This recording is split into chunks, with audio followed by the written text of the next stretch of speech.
Bonsoir, bon appétit. Oh my gosh. Tonight, I'm making une tarte aux poires, which is a tart of pear. It's made on a puff pastry. It's very, it's very simple. It's delicious. It's made with brandy. It's made with cinnamon, sugar, and oh my gosh, so many just yummy stuff. So check it out. It's easy to do. So watch this video, subscribe. What are we making tonight? Well, like many of my subscribers know, I have a ton of pears that I came from the tree in the back. So I got to use them. So tonight I'm going to make une tarte aux poires, which means basically a pear tart. But these are individuals. I made a almond pear tart, but it was a big tart. This is just going to be a small individual pastry, which I am going to poach. And I'm going to poach it in some brandy, some sugar, some cinnamon, all kinds of good stuff. And it is delicious. So these are my ingredients. You're going to need some pastry sheets. You're going to need at least 3 pears. You're going to need an egg for the wash. You're going to need some apricot jam. And that's just to lightly put some water and some jam and then lightly coat the pear after it comes out of the oven. You're going to need some cinnamon. You're going to need, excuse me, some fresh water, some brandy, half a lemon, about a half a cup of sugar. You're going to need some vanilla, cinnamon extract, or you can use, the regular vanilla beans. Some flour, not much, some thyme, and yeah, that covers it. So the first step is I'm going to peel these pears and core them, and we will be back. And I'll show you how to do that, but I got to get ready for it. So you're going to get a simple peeler, and I recommend you hold the pear like that, come all the way across, and you just peel, peel, peel.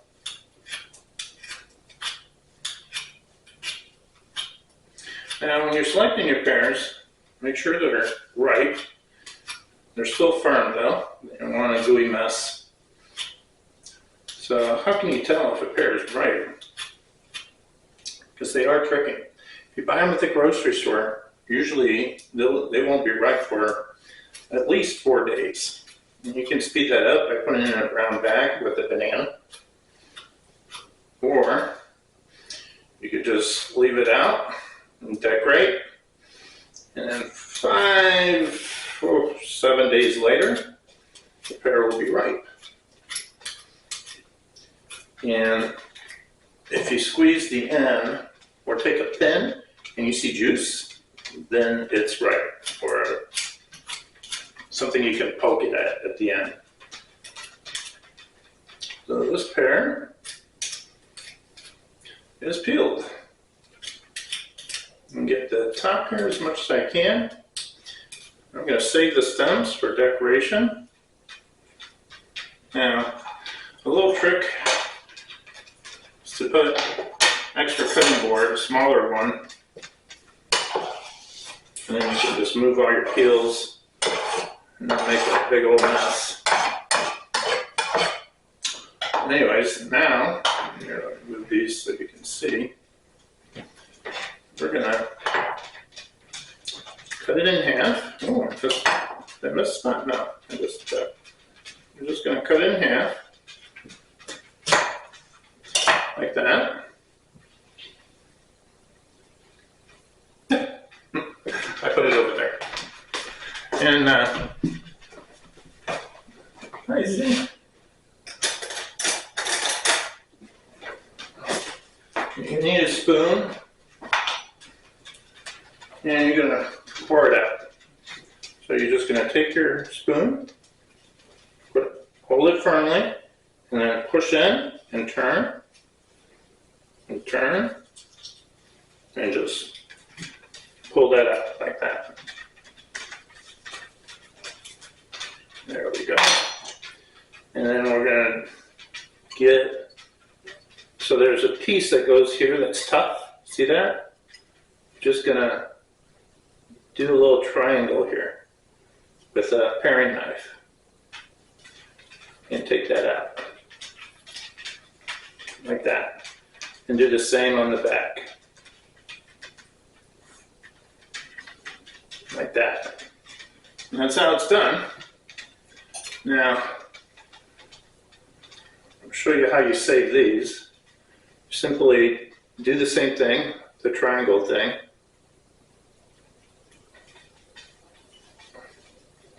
Then pull like that. And then you can just pull it off like that. And you're going to save this. Just a little bit. And you don't need this part, so just cut it like that. And that's what we're saving. So put those aside where you won't lose them. And let me finish peeling this. I'm going to move the camera over here so you can see what I do over there. And we'll be back. Let's get our burner going here.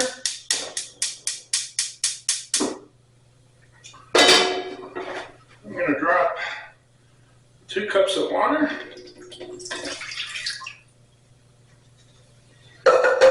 I'm going to drop the sugar. I'm going to drop the vanilla bean.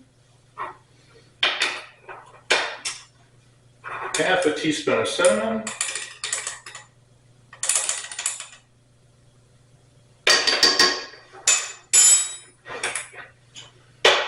A couple of drops of vanilla.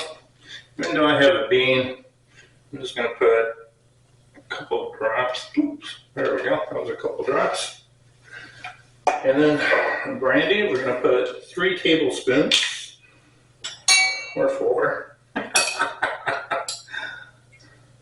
Oh, let's see. 1, 2, 3. Let's do 4. There we go. Now we're going to bring that to, oh, we got to add our lemon. Oh, that lemon is so big. It's half a lemon, but it's so huge. So I'm just going to cut it. And smaller pieces so it doesn't get in the way of my pears. There we go. I just used 2. They're so big. All right. So I'll throw that in. Well, let me give that a stir. There we go. There we go. Just going to give it a second to kind of infuse that sugar into the water. All right. Now I'll drop the lemon. All right, so we're going to bring this to a boil. And then I'm going to have my plums, my pears, and we'll be back. Okay, we are back. It's boiling. We're ready to drop our pears in there. And we're just going to do that. Do that. And so on and so forth. Oops.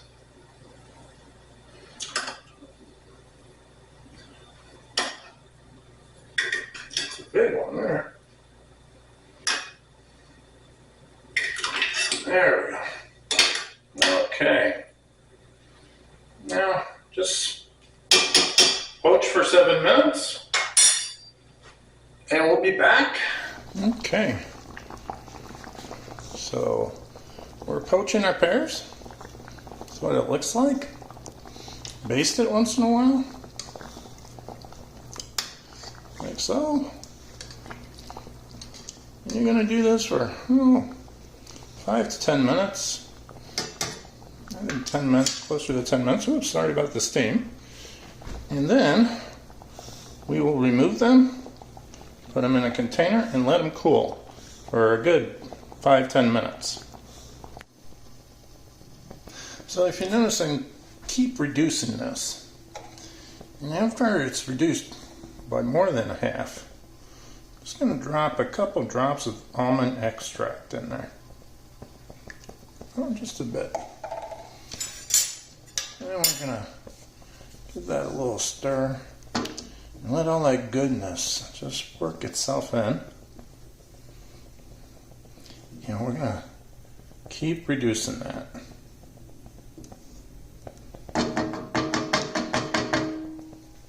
Now, I need my pears to cool, so I put them in the fridge once they cool down a little bit.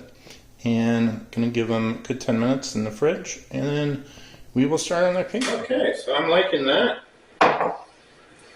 Give it a little more in there. There we go. Perfect. All right. So I'm going to take my knife, and I'm just going to cut across.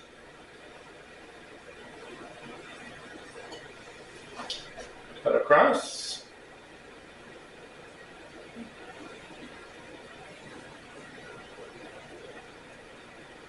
Cut across.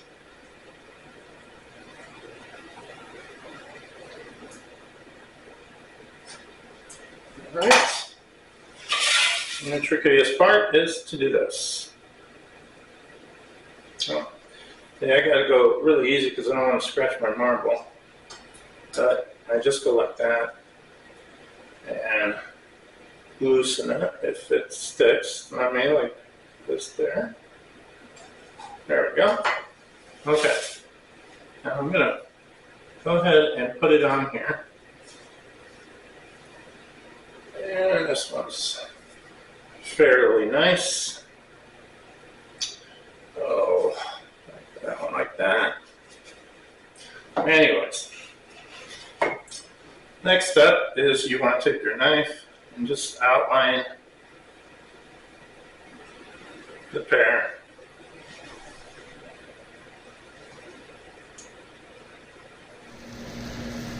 So you notice my mixture, or my glaze, has reduced quite a bit.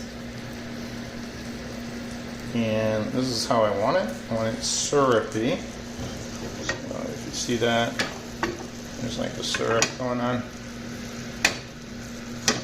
I'm going to let it reduce just slightly more, and I'm going to let it cool. I'm going to take our mixture here and just put some on the pear. You can get your egg wash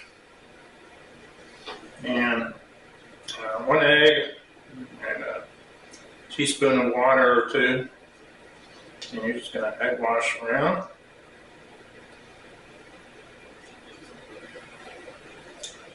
Like that. Don't be afraid. You can make these pastries. You can use 2 sheets and make them bigger if you want. You can cut them in circles. You can do all kinds of using your imagination. Now, I'm going to take a little sugar and lightly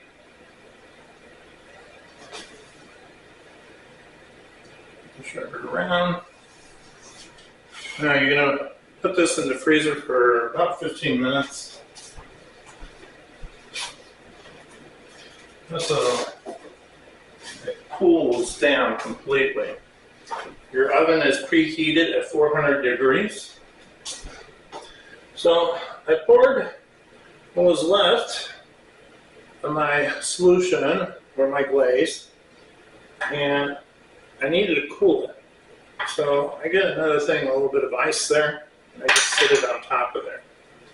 Now I'm going to take a little bit of apricot, not so much. I'm going to drop that in there, and I'm going to stir that. until it incorporates. That'll further cool also my mixture, and it even thickens it more, like you can see.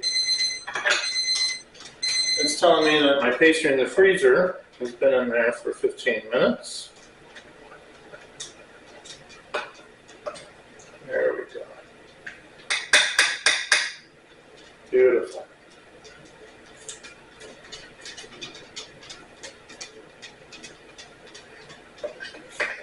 All right. Let's get that. We're ready to rock and roll.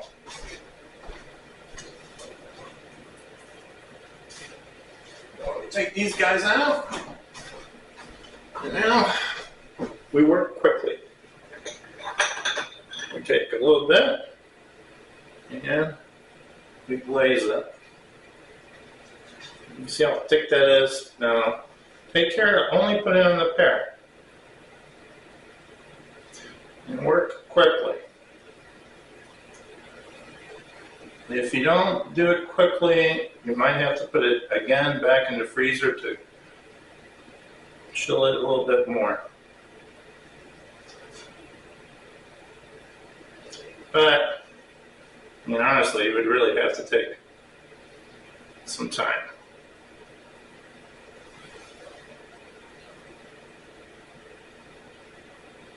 And look how thick that is, and oh, that's going to be so good.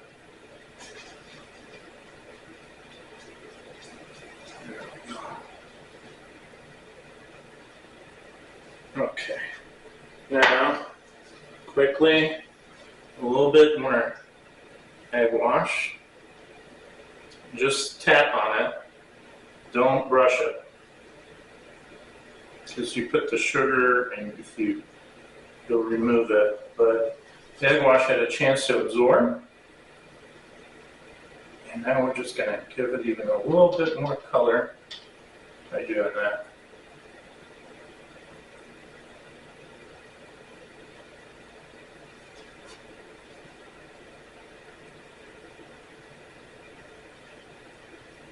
There we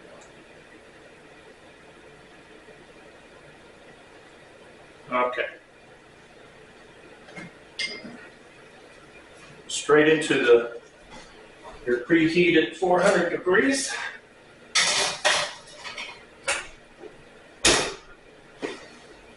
"25 minutes, and we'll be back." So out of the oven,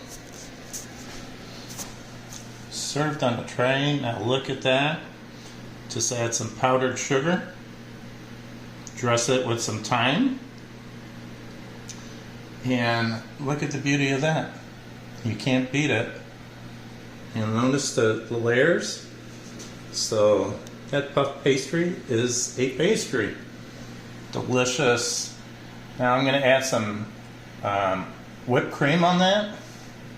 You can add ice cream if you want, but I'm just going to add some whipped cream and serve it.